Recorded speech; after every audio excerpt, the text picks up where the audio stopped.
నమస్కారం అప్టేక్ జాబ్స్కి స్వాగతం. నేను మీ వివేక్.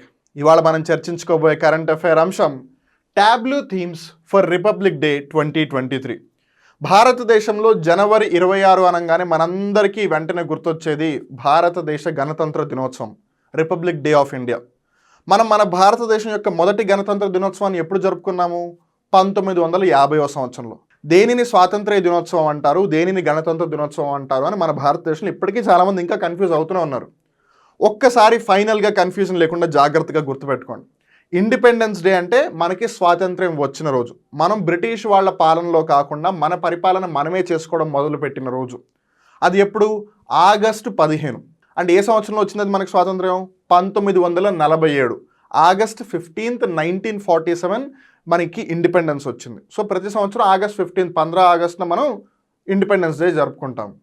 వేరాజ్ రిపబ్లిక్ డే వచ్చేసి 1950 జనవరి 26న మనం మొట్టమొదటిసారిగా జరుపుకున్నాం. ఇంతకీ దాని యొక్క స్పెషాలిటీ ఏంటిది? రిపబ్లిక్ అంటే head of the state is elected. At the same time ఈ రిపబ్లిక్ డే రోజున మనం కొత్తగా ప్రభుత్వ వ్యవస్థను ఏర్పాటు చేసి అలానే మన భారతదేశ పరిపాలనకి సంబంధించి ఏదైతే రాజ్యాంగం ఉందో దానిని మనం చేసుకున్న రోజు జనవరి 26. సో ఫస్ట్ రిపబ్లిక్ డే వచ్చి 1915 జరిగింది. సో ఇప్పుడు మనం ఈ ఇయర్ 2023కి సంబంధించి ఎన్నో రిపబ్లిక్ డేని సెలబ్రేట్ చేసుకుంటున్నట్టు? 74th రిపబ్లిక్ డేని సెలబ్రేట్ చేసుకుంటున్నట్టు. సో ఏదైతేనే ఈ రిపబ్లిక్ డేకి సంబంధించి మీరు ఒకటి జాగ్రత్తగా గమనించినట్టయితే ఆ టాబ్లూస్, శకటాలు అర్థం కాలేదా? ఒకసారి ఇక్కడ పిక్చర్స్ చూడండి, మీకు ఇంకా క్లియర్గా అర్థమవుతుంది.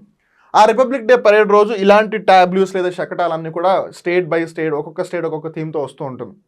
సో చాలామందికి ఈ టాబ్లూస్ ఈ విధంగా డిజైన్ చేయాలని ఎవరైనా చెప్తారా, లేదా అది స్టేట్ గవర్నమెంట్సే వాళ్ళు ఇష్టం వచ్చిన వాళ్ళు తయారు చేస్తారా, లేదు దీనికి సంబంధించి ఏదైనా ఒక మినిస్ట్రీకి రెస్పాన్సిబిలిటీ అప్పచెప్తారా? సో ఇదంతా కూడా ఎలా జరుగుతుంది అనే ఐడియా చాలామందికి లేదు. సో రిపబ్లిక్ డే పరేడ్ అన్నప్పుడు ఈ టాబ్లూస్ అందరూ చూసినా కూడా దీనికి సంబంధించి ఐడియా లేదు. కాబట్టి మన discussion of today is Tableau themes for republic day 2023. మన ఈ టాబ్లూ థీమ్స్ గురించి తెలుసుకోబోయే ముందు ఇంకో ముఖ్యమైన విషయం కూడా తెలుసుకోవాలి. సో ఈ ఇయర్ రిపబ్లిక్ డేకి గెస్ట్గా ఎవరు వస్తున్నారు అంటే ఈజిప్ట్ దేశ అధ్యక్షుడు అబ్దుల్ ఫతే ఎల్సిసి. అబ్దుల్ ఫతే ఎల్సిసి గారిని చీఫ్ గెస్ట్గా ఏ విధంగా సెలెక్ట్ చేశారు, లేదా ఇన్ జనరల్గా అయినా సరే రిపబ్లిక్ డే ప్రోగ్రామ్కి ఎవరినైతే చీఫ్ గెస్ట్గా ఇన్వైట్ చేయాలనుకుంటున్నారో దానికి సంబంధించిన ప్రొసీజర్ అంతా కూడా మనం ఆల్రెడీ నేను డిస్కస్ చేశాం. దానికి సంబంధించిన లింక్ కింద కామెంట్ సెక్షన్లో ఇస్తాము, జాగ్రత్తగా వాచ్ చేయండి so that you will have an idea. ఎందుకంటే మనలో చాలామందికి తెలిసింది ఏంటంటే రిపబ్లిక్ డేకి వేరే కంట్రీ ప్రైమ్ మినిస్టర్నో లేదా వేరే కంట్రీ ప్రెసిడెంట్నో చీఫ్ గెస్ట్గా పిలుస్తారన్న సంగతి అయితే తెలుసు. కానీ దానికి సంబంధించిన ప్రాసెస్ ఎప్పుడు స్టార్ట్ అవుతుంది, ఎలా డిసైడ్ చేస్తారు మనం ఎవరిని పిలవాలి అని, ఎప్పుడు డిసైడ్ చేస్తారు, ఆ ఈవెంట్స్ అని ఎలా కండక్ట్ చేస్తారు, దానికి సంబంధించిన ఐడియా లేదు. అందుకే మనం నిన్న ఆ అంశానికి సంబంధించిన వీడియో చేసాం. వేరాజ్ ఇవాళ రిపబ్లిక్ డేకి సంబంధించి ఏదైతే ఈ ట్యాబ్లు అనేది ఒక బెస్ట్ అట్రాక్షన్ అని చెప్పాలి. అండ్ ఇక్కడ స్టేట్ గవర్నమెంట్స్ కూడా పార్టిసిపేట్ చేస్తున్నాయి. కొన్నిసార్లు స్టేట్ గవర్నమెంట్స్ చేసే ట్యాబ్లూస్ని కూడా సెంట్రల్ గవర్నమెంట్ లేదా గవర్నమెంట్ ఆఫ్ ఇండియా రిజెక్ట్ చేస్తుంది. అండ్ ఈవెన్ 2023 సంవత్సరానికి సంబంధించిన శకటాలను కూడా కేంద్ర ప్రభుత్వం ఆల్రెడీ కొన్ని స్టేట్స్ని రిజెక్ట్ చేసింది. And that's why it becomes very very important to know. India is to celebrate its 74th republic day this year. మనం ఇందాక ఆల్రెడీ తెలుసుకున్నాం కదా. 2023 సంవత్సరం యొక్క భారతదేశ గణతంత్ర దినోత్సవం ఏదైతే ఉందో అది భారతదేశం జరుపుకుంటున్న 74వ గణతంత్ర దినోత్సవం. On this day the constitution head the president of India Shrimati Droupadi Murmu will hoist the national flag at Kartavya Path. ఇక్కడ మీరు 3 నుంచి 4 ముఖ్యమైన విషయాలు తెలుసుకోవాలి. ఏంటంటే, ఒకటి, మన ప్రెసిడెంట్ ఆఫ్ ఇండియా ఎవరు? శ్రీమతి ద్రౌపది ముర్ము గారు. అలానే ఇక్కడ ఇంకో విషయం మనకు తెలుస్తుంది ఏంటి? ద కాన్స్టిట్యూషన్ హెడ్, మన భారతదేశానికి రాజ్యాంగాధినేత ఎవరు అని అంటే ప్రెసిడెంట్ ఆఫ్ ఇండియా. అండ్ అలానే ఇక్కడ మనకు తెలుస్తుంది ఇంకో ముఖ్యమైన విషయం ఏంటిది? The president Shrimati Droupadi Murmu will hoist the national flag at Kartavya Path. ఇప్పుడు ఇక్కడ 2 విషయాలు ఉన్నాయి. మామూలుగా ఇండిపెండెన్స్ డే అప్పుడు భారతదేశ జాతీయ పతాకాన్ని ఎవరు ఎగరవేస్తారు? ప్రధానమంత్రి, ప్రైమ్ మినిస్టర్ ఆఫ్ ఇండియా. కానీ ఇక్కడ రిపబ్లిక్ డే గురించి మాట్లాడుతున్నాం మనం. సో రిపబ్లిక్ డేకి సంబంధించి జాతీయ జెండాని ఎవరు ఎగరేస్తారు? President of India. Prime minister independence రోజు జెండాని ఎక్కడ ఎగరేస్తారు? ఎర్రకోట, రెడ్ ఫోర్ట్లో. కానీ రిపబ్లిక్ డే రోజు ప్రెసిడెంట్ ఆఫ్ ఇండియా జెండా ఎగరవేసేది కర్తవ్య పద్ దగ్గర. చాలామంది కర్తవ్య పద్ అనే వర్డ్ వినంగానే కన్ఫ్యూజ్ అవుతారు. బట్ అదే నేను వాళ్ళకి ఒకవేళ రాజ్పథ్ అని చెప్పాను అనుకోండి, అందరూ గుర్తుపట్టేస్తారు. ఎందుకంటే పోయిన సంవత్సరమే 2022లో రాజ్పథ్ ఏదైతే రోడ్డు ఉందో దాని యొక్క పేరు మార్చి దానికి కర్తవ్య పథ్గా నామకరణం చేశారు. రాజ్పథ్ అంటే ఏంటి? రాజులు నడిచే దారి అని. సో అక్కడికి వెళ్ళే వాళ్ళందరూ గవర్నమెంట్లో ఒక భాగమే, వాళ్ళు దేశాన్ని పరిపాలించడానికే వెళ్తున్నారు. కానీ అది కొలోనియల్ మైండ్ సెట్ లాగా ఉంది. ఇన్ఫ్యాక్ట్ వాళ్ళందరూ అక్కడికి వెళ్తుంది దేనికి? ప్రజల కోసం పరిపాలన సాగించడానికి. అది వాళ్ళ యొక్క కర్తవ్యం. అందుకని దాన్ని కర్తవ్య పథ్గా వాళ్ళు నేమ్ చేంజ్ చేశారు. అండ్ ఇక్కడ ఇంకో ఇంపార్టెంట్ ఫ్యాక్టర్ ఏంటంటే కర్తవ్య పథ్గా పేరు మార్చిన తర్వాత జరుగుతున్న ఫస్ట్ రిపబ్లిక్ డే ఇది. So I hope things are clear. Independence day prime minister flag ఎగరేస్తారు రెడ్ ఫోర్ట్ దగ్గర, ఇది republic day. So president flag ఎగరేస్తారు ఎక్కడ? కర్తవ్య పథ్ దగ్గర. During the event different models and scenes from history are depicted. So ఆ tableaus ఏవైతే ఉన్నాయో, బేసిక్గా టాబ్లూస్ ఏంటి? మన భారతదేశం యొక్క చరిత్ర, మన భారతదేశం యొక్క ఆచార వ్యవహారాలు, సంస్కృతి, వీటన్నిటిని అందరికీ తెలిసేలాగా చేయడానికి ఆ టాబ్లూస్ ఉన్నాయి. On this republic day which is the 2023 republic day, the Tableau will reflect Nari Shakti meaning women's power. ఇక్కడ మనం తెలుసుకోవాల్సిన ఇంకో ముఖ్యమైన విషయం ఉంది. యాక్చువల్గా వాళ్ళు 3 థీమ్స్ పెట్టుకున్నారు 2023 రిపబ్లిక్ డేకి సంబంధించి. ఏవైతే టాబ్లూస్ శకటాలు ఉన్నాయో వాటన్నిటికీ ఒక థీమ్ పెట్టుకున్నారు. ఆ థీమ్ ఏంటిది? నారీ శక్తి. కానీ ఈ నారీ శక్తి కాకుండా ఇంకా 2 ఉన్నాయి అవుట్ ఆఫ్ ద 3లో. ఏంటంటే ఒకటి ఇండియా ఎట్ 75, ఇంకొకటి ఇంటర్నేషనల్ ఇయర్ ఆఫ్ మిల్లెట్స్. 2023వ సంవత్సరాన్ని ఇంటర్నేషనల్ ఇయర్ ఆఫ్ మిల్లెట్స్గా యుఎన్ఓ డిక్లేర్ చేసింది. యుఎన్ఓ ఆ విధంగా డిక్లేర్ చేయడానికి ప్రోత్సహించింది ఎవరు? ఇండియా. ఇండియా ఈ అంశం ఏదైతే ఉందో దాన్ని జనరల్ అసెంబ్లీలో ప్రవేశపెడితే 72 కంట్రీస్ సపోర్ట్ చేశాయి మనం 2023ని ఇంటర్నేషనల్ ఇయర్ ఆఫ్ మిల్లెట్స్గా కన్సిడర్ చేద్దామని. ఉదాహరణకి మీరు ప్రతి సంవత్సరం జాగ్రత్తగా గమనించినట్టయితే యుఎన్ ప్రతి సంవత్సరానికి ఒక థీమ్ ఇస్తుంది. 2010 2010వ సంవత్సరాన్ని ఒక ఉదాహరణగా తీసుకున్నారనుకోండి, ఇయర్ ఆఫ్ బయోడైవర్సిటీ అంటే జీవ వైవిధ్య సంవత్సరం. మీరు ఒకవేళ 2009 2009ని కన్సిడర్ చేసినట్టయితే ఇంటర్నేషనల్ ఇయర్ ఆఫ్ ఆస్ట్రోనామీ. అలా ప్రతి సంవత్సరానికి కూడా ఒక థీమ్ పెట్టి సో దట్ ఆ సంవత్సరం మొత్తం కూడా ఆ అంశానికి సంబంధించిన కార్యక్రమాల మీద ఎక్కువగా ఫోకస్ చేయాలి అని. సో 2023ని ఇంటర్నేషనల్ ఇయర్ ఆఫ్ మిల్లెట్స్గా ఉంచాలి, దానికి సంబంధించిన కార్యక్రమాలు చేపట్టాలని ఇండియా ఒక రెజల్యూషన్ పెట్టింది, తీర్మానం ప్రవేశపెట్టింది జనరల్ అసెంబ్లీలో. సో దానికి 72 దేశాలు ఒప్పుకున్నాయి. సో యుఎన్ డిక్లేర్ చేసింది 2023 will be considered as international year of millets అని. కానీ వాళ్ళు వీటన్నిటిలో నేషనల్ ఇయర్ ఆఫ్ మిల్లెట్స్, నారీ శక్తి, అన్ని థీమ్స్లో వాళ్ళు పిక్ చేసింది, అంటే గవర్నమెంట్ ఆఫ్ ఇండియా పిక్ చేసింది ఏంటంటే నారీ శక్తి. నారీ అంటే ఏంటి? స్త్రీ, మహిళ. శక్తి అంటే పవర్. సో ఉమెన్ యొక్క పవర్ని రిప్రజెంట్ చేస్తూ ఈ సంవత్సరానికి సంబంధించిన శకటాలన్నీ కూడా ఉండబోతున్నాయి.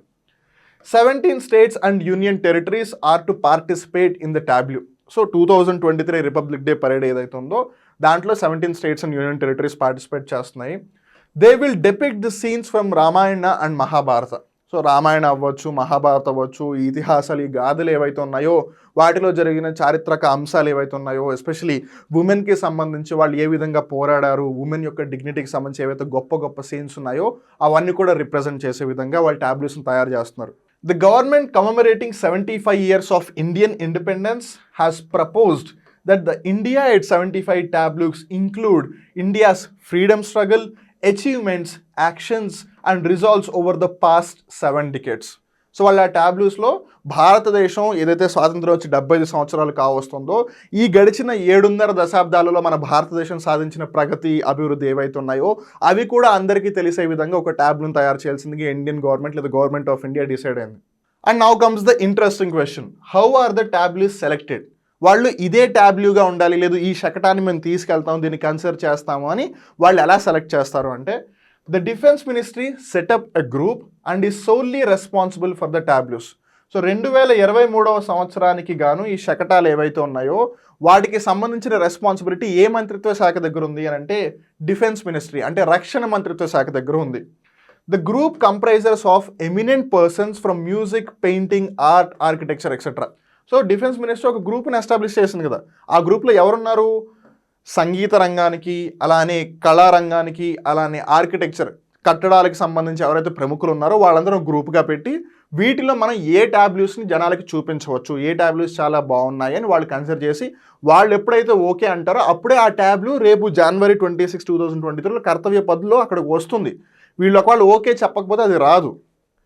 The committee scrutinizes the tableaus based on different factors like theme, colors, simplicity, etc. So ఇక్కడ కలర్స్ అంటే ఎంత బాగుంది చూడడానికి, సింప్లిసిటీ ఎంత సింపుల్గా ఉంది, ఎందుకంటే ఒక కామన్ మ్యాన్ కూడా అర్థం చేసుకునే విధంగా ఉండాలి. సో మీరు ఇక్కడ జాగ్రత్తగా గమనించినట్టయితే ఇప్పుడు మనకి ఇక్కడ ఏం తెలుస్తుంది? ఒక స్త్రీ ఉంది, అక్కడ చెట్లు పూలు అని ఉన్నాయి, అంటే నేచర్కి దగ్గరగా ఉందన్న ఇండికేషన్ వస్తుంది. సో ఆ ట్యాబ్లూస్ ఎంత సింపుల్గా ఉండాలి అంటే ఆబ్వియస్లీ చదువుకున్న వాళ్ళు అవేర్నెస్ ఉన్న వాళ్ళు డెఫినెట్గా అర్థం చేసుకుంటారు.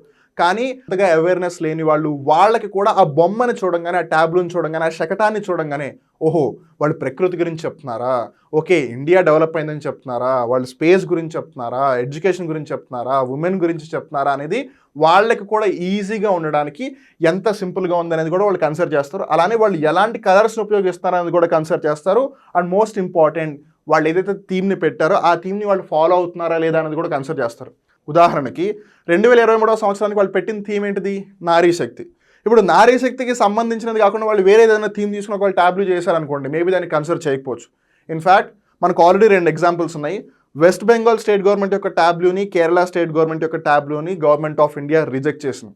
దానికి సంబంధించి రీజన్స్ అయితే ఏమీ చెప్పలేదు. In fact west Bengal state chief minister Mamata Banerjee గారు మీరు ఎందుకు మా స్టేట్ ట్యాబ్లోని, మా రాష్ట్ర శకటాన్ని మీరు ఎందుకు తిరస్కరించారో మాకు చెప్పండి అని అడిగారు. కాకపోతే ఇప్పటికీ అధికారికంగా వాళ్ళు ఏమీ చెప్పలేదు. ఎందుకంటే కేరళ స్టేట్ ఏమో శ్రీనారాయణ గురు గారిని ఆదర్శంగా తీసుకుని ఆయన మీద ట్యాబ్లూ చేసింది, అంటే ఆయన థీమ్ని కన్సిడర్ చేసి ట్యాబ్లూ చేసింది. And west Bengal state government ఏమో నేతాజీ సుభాష్ చంద్రబోస్ గారి మీద, అలానే ఇండియన్ నేషనల్ ఆర్మీకి సంబంధించిన ట్యాబ్లూ చేసింది. సో సింపుల్, వాళ్ళు ఆల్రెడీ థీమ్ ఇచ్చారు కదా నారీ శక్తి అని, సో దానికి సంబంధించిన థీమ్ లేదు కదా ఇక్కడ. అండ్ ఈవెన్ దెన్ అది దేశానికి సంబంధించింది అయినా వాళ్ళు అన్ని రాష్ట్రాలకి సంబంధించి ఒక కామన్ థీమ్ పెట్టాలనుకున్నారు. So that different states different ఐడియాలజీతో వాళ్ళ రాష్ట్రానికి సంబంధించిన సంస్కృతి అవ్వచ్చు, లేదు వాళ్ళ రాష్ట్రం సాధించిన ప్రగతి అవ్వచ్చు, వాటన్నింటిని చూపించడానికి ఒక కామన్ పెడితే బాగుంటుంది. అందుకని వాళ్ళు ఈ ప్రోగ్రామ్కి సంబంధించి ఒక థీమ్ పెట్టారు. So west Bengal state government Tableau, Kerala state government Tableau ఆ రూల్స్ని ఫాలో చేయలేదు కాబట్టి దాన్ని రిజెక్ట్ చేశారని తెలుస్తుంది. బట్ ఈవెన్ దెన్ అఫీషియల్గా ఇంకా ఏ అనౌన్స్మెంట్ రాలేదు ఎందుకు రిజెక్ట్ చేశారు అని. అండ్ దాట్స్ వై ఇప్పుడు ఈ రిపబ్లిక్ డేకి సంబంధించిన ట్యాబ్లూస్ మీద కొంచెం డిస్కషన్ కూడా జరుగుతూ ఉంది. సో ఇప్పుడు ఈ ట్యాబ్లూకి సంబంధించిన రిక్వైర్మెంట్స్ ఏంటి? ఇప్పుడు మామూలుగా మనం వంట చేయాలన్నా సరే కనీసం ముందు పొయ్యి ఉండాలి, గ్యాస్ ఉండాలి, నూనె ఉండాలి, లేదు ఒకవేళ రైస్కి సంబంధించిన బియ్యం ఉండాలి, ఇలా మన రిక్వైర్మెంట్స్ ఉంటాయా? అలానే ఈ ట్యాబ్లూస్ని రేపు కర్తవ్య పథలో ఒకవేళ రిపబ్లిక్ డే పరేడ్లో దానిని అక్కడ ప్రవేశపెట్టాలి అంటే వాళ్ళకి కావాల్సిన రిక్వైర్మెంట్స్ ఏంటి అంటే the defence ministry provides a trailer and tractor. Rest of the expenses are borne by the state building the tableau. So ఇక్కడ మనం జాగ్రత్తగా గమనిస్తే ఉదాహరణకి ఇప్పుడు ఈ ట్యాబ్లూ కానీ గమనించండి. ఇక్కడ ముందు ఒక భాగం ఉంది, వెనకాల ఒక భాగం ఉంది. ఇక్కడ కనెక్షన్ లేదు దానికి. ఎందుకు?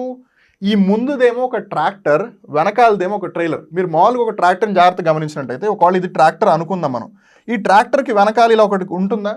ఇటుకలు తీసుకెళ్ళడానికి కానీ, గడ్డి తీసుకెళ్ళడానికి కానీ, కొన్నిసార్లు మనుషులు కూడా కూర్చుని వెళ్తూ ఉంటారు. సో ఆ వెనకాల ఉన్నది ట్రైలర్, ముందున్నది tractor. So government of India వాళ్ళు ఎవరైతే ట్యాబ్లూ తయారు చేస్తారో వాళ్ళకు ట్రాక్టర్, ట్రైలర్ మటుకే ఇస్తారు. ఈ మిగతా ఏదైతే వాళ్ళు కన్స్ట్రక్ట్ చేశారో ట్యాబ్లూని దానికి సంబంధించిన ఖర్చులేమి వాళ్ళు భరించరు. సో ఆ ఖర్చు మొత్తం స్టేట్ గవర్నమెంట్ది. సో స్టేట్ గవర్నమెంట్ ఖర్చు పెట్టి ఏదైతే థీమ్ వీళ్ళు చెప్పారో దాని మీద వాళ్ళు ట్యాబ్లూని తయారు చేయాలి. సో వాళ్ళు అక్కడ థీమ్ని కూడా కన్సిడర్ చేస్తారు, కలర్స్ని కూడా కన్సిడర్ చేస్తారు, అట్ ద సేమ్ టైం సింప్లిసిటీని కూడా కన్సిడర్ చేస్తారు. అంటే ఇక్కడ ఇంకో ఇంపార్టెంట్ ఇంట్రెస్టింగ్ ఫ్యాక్టర్ ఏంటంటే వాళ్ళు ఎక్కడా కూడా ఆ ట్రాక్టర్లు, ట్రైలర్లు కనిపించే విధంగా చేయకూడదు. అండ్ ఇంకో పాయింట్ ఏంటంటే వాళ్ళు ఎక్స్ట్రా ట్రాక్టర్ని, ట్రైలర్ని యూజ్ చేయడానికి లేదు. కావాలంటే ఇప్పుడు ఈ ట్రాక్టర్ ప్లేస్లో వాళ్ళకు చిన్న ట్రక్ని పెట్టుకోవచ్చు, కానీ ఓన్లీ 2 వెహికల్స్ని యూజ్ చేయాలి, ఒక ట్రాక్టర్, ఒక ట్రైలర్. అంతకు మించి ఎక్కువ యూజ్ చేయడానికి లేదు. వెహికల్ వాళ్ళు మార్చుకోవచ్చు కావాలంటే, కానీ ఆ ట్రాక్టర్, ట్రైలర్ కనిపించకూడదు. వాళ్ళు మొత్తం ట్యాబ్లూనే కనిపించే విధంగా దాన్ని డిజైన్ చేయాలి. ఎందుకు అనంటే దిస్ ఈజ్ అ కాంపిటీషన్. ఏ రాష్ట్రం యొక్క ట్యాబ్లూ బాగుంటే ఆ రాష్ట్రానికి వాళ్ళు బహుమతి ఇస్తారు కాబట్టి. సో లాస్ట్ టైం జరిగినప్పుడు ఉత్తరప్రదేశ్కి కన్సెక్యూటివ్గా 2 times ప్రైజ్ వచ్చింది, ఫస్ట్ ప్రైజ్. అండ్ లాస్ట్ ఇయర్కి సంబంధించి వాళ్ళు అయోధ్య టెంపుల్ థీమ్ తీసుకొచ్చారు. అండ్ ఆ విధంగా ఉత్తరప్రదేశ్ లాస్ట్ కన్సెక్యూటివ్ ఇయర్స్లో ఫస్ట్ ప్లేస్లో వచ్చింది కాబట్టి ఉత్తరప్రదేశ్ ఈసారి హ్యాట్రిక్ కొట్టాలని చూస్తోంది. సో దాన్ని బట్టి మనకి ఏం తెలుస్తుంది? It's a clear cut competition. So competition అప్పుడు డెఫినెట్గా రూల్స్ ఉంటాయి కదా. అండ్ ఈ కాంపిటీషన్కి సంబంధించి ఇంకొన్ని కండిషన్స్ ఏంటంటే no 2 states should have similar tableaus. అంటే ఏ 2 రాష్ట్రాలకి సంబంధించిన ట్యాబ్లూస్ కూడా ఒకే రకంగా ఉండడానికి వీలు లేదు. ఎందుకు? To promote unity in diversity. మీ అందరికీ ఇచ్చిన టాపిక్ థీమ్ ఒకటే అయినా మీరందరూ ఒకటేలాగా ట్యాబ్లూని తయారు చేయడానికి వీలు లేదు. మీ డైవర్సిటీని మీరు చూపించండి, మీ డైవర్సిటీని మీరు చూపించండి, బట్ మీరిద్దరు చూపిస్తున్న సేమ్ టాపిక్కి సంబంధించింది కదా. అట్ ద సేమ్ టైం మీరు భారతదేశాన్ని దృష్టిలో పెట్టుకునే చేస్తున్నారు కదా అంతా. అందుకని యూనిటీ ఇన్ డైవర్సిటీని ప్రమోట్ చేయాలి కాబట్టి, భిన్నత్వంలో ఏకత్వం అనే సిద్ధాంతాన్ని ప్రమోట్ చేయడానికి. The tractor and trailer used should be covered in theme. మన ఇందాక తెలుసుకున్నాం కదా, వాళ్ళు ఎక్కడా కూడా ట్రాక్టర్ని, ట్రైలర్ని చూపించడానికి వీల్లేదు. అది ఆ థీమ్, ఆ శకటమే నడుచుకుంటూ వస్తున్నట్టు ఉండాలి, కానీ ట్రాక్టర్ శకటాన్ని తీసుకువస్తున్నట్టు ఉండకూడదు. The vehicle should have taken a transformation. So కంప్లీట్గా దాని యొక్క రూపం మారిపోవాలి. Only eco friendly products shall be used. వాళ్ళు ఒకవేళ మ్యాన్ మేడ్ అయినా సరే అది ఈకో ఫ్రెండ్లీ అయి ఉండాలి. ఈకో ఫ్రెండ్లీ కాకుండా ఎన్వైర్న్మెంట్కి హామ్ చేసే విధమైన ఏమైనా ప్రొడక్ట్స్ ఉంటే మళ్ళీ దాన్ని రిజెక్ట్ చేసే అవకాశం ఉంది. సో చూసారుగా, రేపు అంటే జనవరి 26, 2023 కర్తవ్య పథ్లో ఏదైతే రిపబ్లిక్ డే పరేడ్ జరుగుతుందో వాటిలో ఏవైతే శకటాలు ఉన్నాయో వాటిని ఈసారి మీరు ఇంకా క్లియర్గా అబ్జర్వ్ చేస్తారని అనుకుంటున్నాను. ఎందుకంటే ఇప్పటి వరకు అసలు ఈ శకటాలను ఎవరు తయారు చేస్తున్నారు, ఎందుకు తయారు చేస్తున్నారు, ఇదంతా మనకి ఐడియా లేదు కదా. But now you have the idea because you have updated your self by watching the uptake jobs video. So wishing everyone a happy Republic day in advance. And remember, republic day రోజు ఏం జరిగింది, what is the historical thing that happened? భారతదేశ రాజ్యాంగం enact అవడం start అయింది. It started getting implemented on this day, January 26, 1950. And hence మీరు దాన్ని కూడా దృష్టిలో పెట్టుకోవాలి. మనం భారతదేశంలో ఉన్నాము, భారతదేశ పౌరులము అంటే మనం కాన్స్టిట్యూషన్ని ఖచ్చితంగా కన్సిడర్ చేసి తీరాలి. వెదర్ మన రిలీజియస్ టెక్స్ట్ని మనం ఫాలో అవుతున్నామా లేదా అనే సంగతి ఒకసారి మనం పక్కన పెడితే, as we all are living in a society, we all are living in a country. ఈ కంట్రీ మన అందరిది, మీది కాదు, నాది కాదు, మన అందరిది. సో మన అందరం అన్నప్పుడు మన అందరం ఒక రూల్ అండ్ రెగ్యులేషన్ ప్రకారం నడుచుకోవాలి. And that is said by the constitution of India. అందుకని మనం ఇంతకు ముందు కూడా 2-3 సార్లు చెప్పుకున్నట్టే, వీలైతే కాన్స్టిట్యూషన్ ఒక్కసారైనా చదివి తీరండి. ఇన్ఫ్యాక్ట్ మనం రీసెంట్గా కొల్లం గురించి డిస్కస్ చేసుకున్నప్పుడు కూడా, Kollam is the first district in the entire India which is a constitution literate district. అంటే రాజ్యాంగానికి సంబంధించి అక్షరాస్యత పొందిన మొట్టమొదటి జిల్లా అది భారతదేశంలో. ఒకవేళ మీకు దాని గురించి ఐడియా లేకపోతే దానికి సంబంధించిన లింక్ కూడా ఇక్కడ కామెంట్ సెక్షన్లో ఉంది, ప్లీజ్ డూ వాచ్ ఇట్. ఏదైతేనేం, once again wishing everyone a happy Republic Day and be proud to be an Indian. ఇక్కడిది వాళ్ళ కరెంట్ అఫేర్ ఎపిసోడ్ ముగుస్తుంది. మళ్ళీ ఇంకో కొత్త కరెంట్ అఫేర్ ఎపిసోడ్లో కలుద్దాం. అప్పటి వరకు చూస్తూనే ఉండండి అప్టేక్ జాబ్స్. మిమ్మల్ని మీరు అప్డేట్ చేసుకుంటూ ఉండండి. నేను మీ వివేక్. నమస్కారం.